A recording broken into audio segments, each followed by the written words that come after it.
ఎందుకేయలా అంత ఫోర్స్గా అడిగాడంట. అప్పుడు ఉంటాడు భయపడ్డాడు. అమ్మో సెవెంత్ సన్ వద్దు నన్ను ఏం చేయొద్దు అన్నాడంట. ఏమన్నాడు? భయం వేసింది. ఏమైంది చెప్పు? ఏమన్నాడు? సెవెంత్ సన్ నన్ను ఏం చేయొద్దు అన్నాడంట. ఎలా అన్నాడు చెప్పు? అప్పుడు మళ్ళీ అడిగాడట, ఏం చేయకుండా ఉన్నావు చెప్పు, నువ్వు మ్యాథ్ ఎందుకు వేయలేదు చెప్పు. ఏమన్నాడు? ఏం చేయకుండా ఉన్నాడు నువ్వు చెప్పు, మ్యాథ్ ఎందుకు వేయలేదు చెప్పు. అప్పుడు సెవెంత్ సన్ కబడ్డీ చెప్పాడు. సెవెంత్ సన్ నన్ను చీమ కుట్టింది అన్నాడట. చీమ ఏమైంది?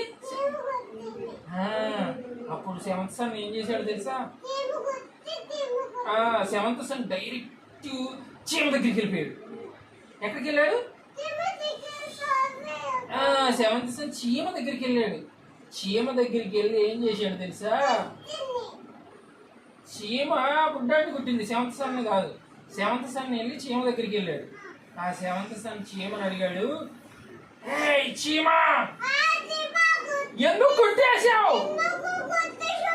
ఎందుకు కుట్టేశావు బుడ్డాన్ని? గట్టిగా అడిగాడు. చెప్పు.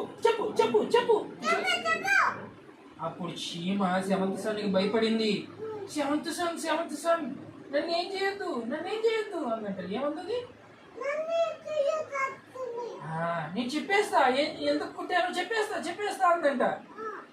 అప్పుడు ఏం చెప్పిందో తెలుసా? నాది గోల్డెన్ హౌస్, బంగారపు పుట్ట. నా బంగారు పుట్టలో నీ దగ్గర పనిచేసి బుడ్డాడు వేలు పెట్టాడు. నా బంగారు పుట్టలో వేలు పెడితే నీ కుట్టినా అందంట. ఏమంది?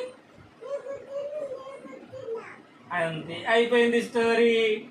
అప్పుడు ఇదంతా ఎవరు విన్నారు? చాటుగా హాని విన్నదంట. అయిపోయింది స్టోరీ.